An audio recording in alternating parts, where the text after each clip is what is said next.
Existe una práctica muy común en el mundo religioso de hoy en día, conocida como ecumenismo.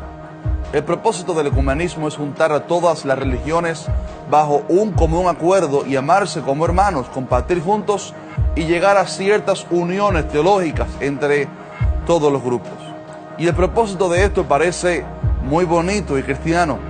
Y hay de hecho cientos de pastores evangélicos en todo el mundo que ya han hecho alianza con el Vaticano, entre otros, bajo el lema de que Jesús quiere que seamos uno solo en unidad. Pero, ¿será esto correcto ante los patrones establecidos por Dios en su palabra?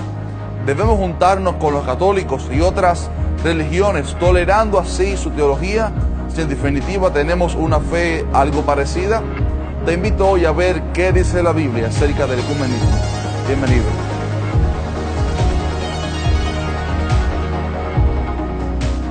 En el Evangelio de Juan quedó registrada una hermosa oración que hizo Jesús a su Padre con el deseo de que los cristianos fuéramos uno en unidad.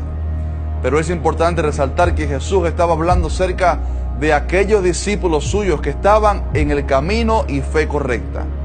Dentro del mundo evangélico hay muchos grupos cristianos que tenemos pequeñas diferencias. Por ejemplo, uno cree que no debemos levantar manos para cantar a Dios y otros se mueven más efusivamente al cantar.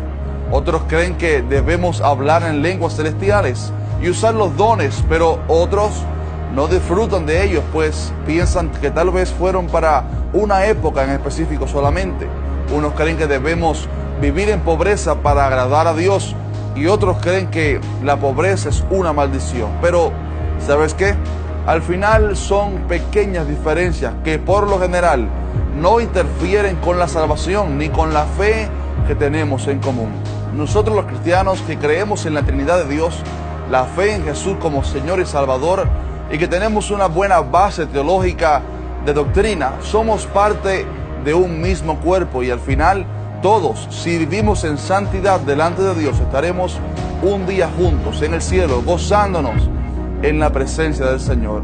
Pero fuera de este cuerpo de cristianos verdaderos, existen sectas o religiones que confiesan ser nuestros hermanos, pero abrazan prácticas idólatras. Por ejemplo, cuando la Biblia dice muy claro que los idólatras que se hacen imágenes y se postran ante ellas no irán al cielo, sino al lago de fuego. También hay otros grupos que no creen que Jesús es divino o que sea Dios. Imagínese usted, niegan la base misma del Evangelio, que es la proclamación de que Jesús es nuestro Dios, Señor y Salvador. Estas diferencias sí son pecados que alejan a la persona del cielo y por lo tanto les hace no salvos, por lo que no son nuestros hermanos, pues están todavía bajo pecado.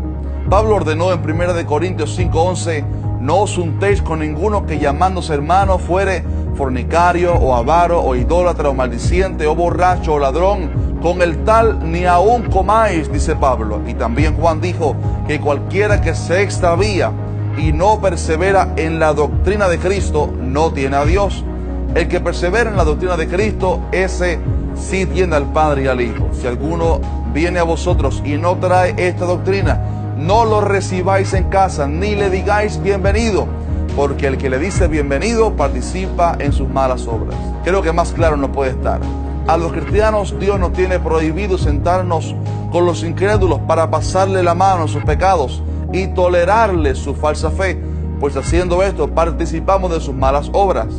Jesús entraba en casa de los pecadores, sí, entraba en casa de los pecadores más grandes y también de aquellos fariseos que tenían una teología totalmente errónea, pero él nunca se sentó para reírse y compartir de su pecado, sino que cuando iba a una casa era con el fin de predicarles el evangelio de arrepentimiento, diciéndole que necesitaban arrepentirse de sus pecados. Si a mí como ministro y pastor cristiano me invitan al Vaticano, yo voy, claro que sí, pero no a besarle la mano al Papa ni a llegar a un acuerdo teológico, sino a predicarles el evangelio del arrepentimiento, diciéndoles que si siguen por el camino de la idolatría, engañando a la sociedad, se van al infierno y no al cielo.